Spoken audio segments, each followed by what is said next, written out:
मंदा कदलू movie Yograj Bhatt द्वारा निर्देशित एक कन्नड़ ड्रामा फिल्म है जिसमें सुमुखा, अंजलि अनीश और रशिका शेट्टी मुख्य भूमिका में हैं। 18 साल पहले लेखक और निर्देशक योगराज भट्ट ने कन्नड़ सिनेमा पर इंडस्ट्री की ब्लॉकबस्टर फिल्म मुंगारू माले के साथ एक अमिट छाप छोड़ी थी।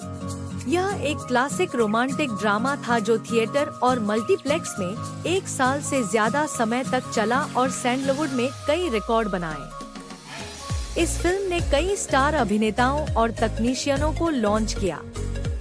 अब 1.5 दशक से ज्यादा समय के बाद योगराज भट्ट अपने निर्माता ई कृष्णप्पा के साथ मिलकर मंदा कडालू के लिए फिर से काम कर रहे हैं, जिसमें एक बार फिर नए कलाकार हैं। शुक्रवार 28 मार्च को जब फिल्म सिनेमाघरों में उतरेगी, तो क्या मंदा कडालू उम्मीदों पर खरी उतरेगी या यह भी परिचित विषयों की पुनरावृत्ति मात्र है, जो प्रभावित करने में विफल रही? आइए जानें।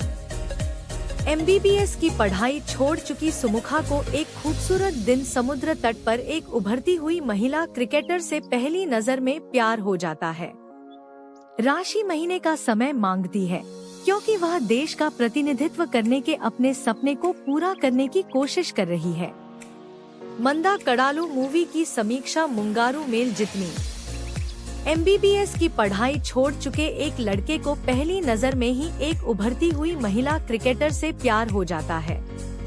जल्द ही पता चलता है कि वह ALS से पीड़ित है, वही बीमारी जो प्रसिद्ध सैद्धांतिक भौतिक विज्ञानी और ब्रह्मांड विज्ञानी स्टीफन हॉकिंग को थी।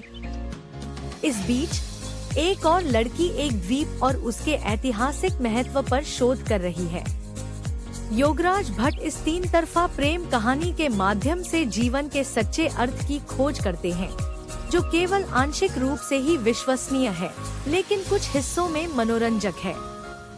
6 महीने बाद राशि ने अपने क्रिकेट के सपने को त्याग दिया है और अब वह अपनी दोस्त अंजलि अनीश के साथ ऐतिहासिक महत्व के एक द्वीप पर समय बिता रही है। पुरातत्व की छात्रा अंजलि इस द्वीप के महत्व और इसके अंतिम जीवित आदिवासी समुदाय पर शोध कर रही है। योगराज भट्ट की त्रिकोणीय प्रेम कहानी का बाकी हिस्सा एक दार्शनिक अंत तक पहुंचने से पहले परिचित जमीन पर चलता है। कैसे पता करें? यह जानने के लिए मंदा कडालू देखें।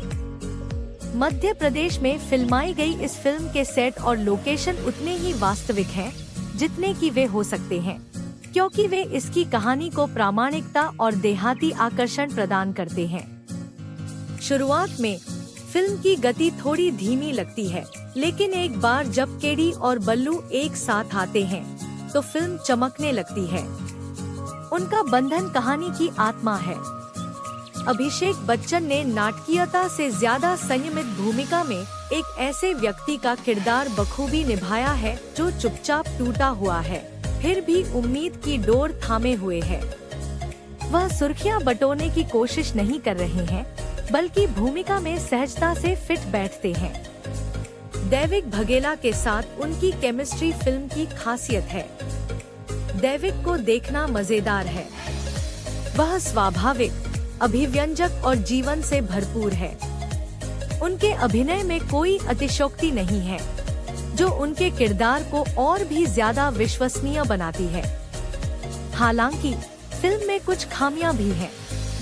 ज़ीशान अय्यूब की प्रतिभा बेकार लगती है और ऐसे क्षण भी आते हैं जब आप अपने टिश्यू लेकर तैयार होते हैं, लेकिन वह क्षण आपके दिल को छुए बिना ही गुजर जाता है। इसका एक प्रमुख उदाहरण रेलवे स्टेशन पर केडी और बल्लू के बीच दिल को छू लेने वाले दृश्य का चूक जाना है। इससे फिल्म में और भावनात्मक वजन जोड़ा जा सकता था। यह एक ऐसा क्षण है जिसका आप इंतजार करते रहते हैं, लेकिन वह कभी नहीं आता। फिल्म में कुछ विसंगतियां भी हैं, जिन्हें स्पष्ट नहीं किया गया।